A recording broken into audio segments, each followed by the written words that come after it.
They say pride can blind even the sharpest eyes, and in the village of Sabo, one woman's words almost drowned her whole town in shame. Long ago, in the quiet village of Sabo, where red earth met golden fields and the evening drums called people home, there lived a woman named Amina. She was known far and wide for her sharp tongue and her pride. If a chicken crowed at the wrong time, Amina would say it was boasting. If a neighbor smiled too long, she would whisper that they were plotting something. Now, the people of Sabo had not had a real pastor for many years. Their old one had gone to the city, and the villagers had grown careless with prayer. Then one day, a new pastor came, a man named Pastor Daniel. He arrived with little more than a Bible, a walking stick, and a heart full of peace. His clothes were plain, and his sandals were worn.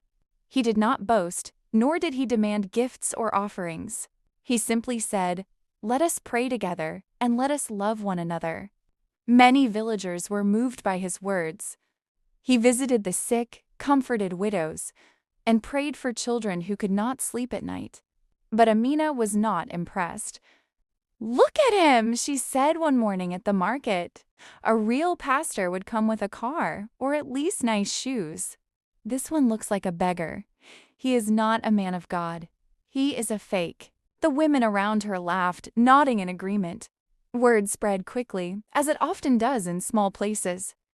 By sunset, half the village was whispering that the new pastor was a fraud. Still, Pastor Daniel said nothing. He continued visiting the sick and praying under the great baobab tree near the river. When people mocked him, he only smiled and said, "The truth is like the sun. Clouds may hide it, but they cannot stop its light." Not long after, a terrible drought fell upon Sabo. The skies turned gray and the river shrank to a trickle. Crops withered and children went to bed hungry. The healers could not help, and the elders grew worried. One evening, Pastor Daniel stood by the dry riverbed and prayed.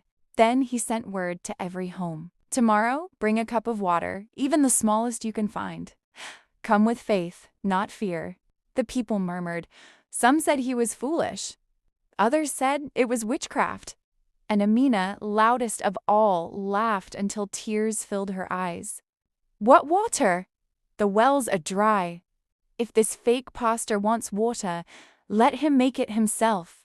Yet, when the sun rose, curiosity and desperation brought everyone to the riverbank, even Amina. Each person carried a small cup or bowl of water, their last drops from clay pots at home.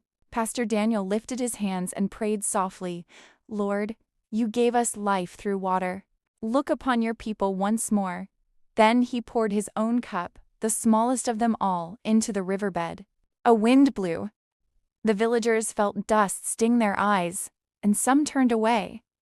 But then, from beneath the dry ground, a sound like thunder echoed. The river began to bubble, then rush, then flow, clear and strong, as if rain had fallen for days. Children screamed with joy, women dropped their bowls and danced, and the men fell to their knees. The drought was broken. Amina stood frozen. The same tongue that had mocked him now could not find a word. Slowly, she walked to the pastor and knelt before him. "Forgive me," she whispered. "I called you fake when you were sent by God himself."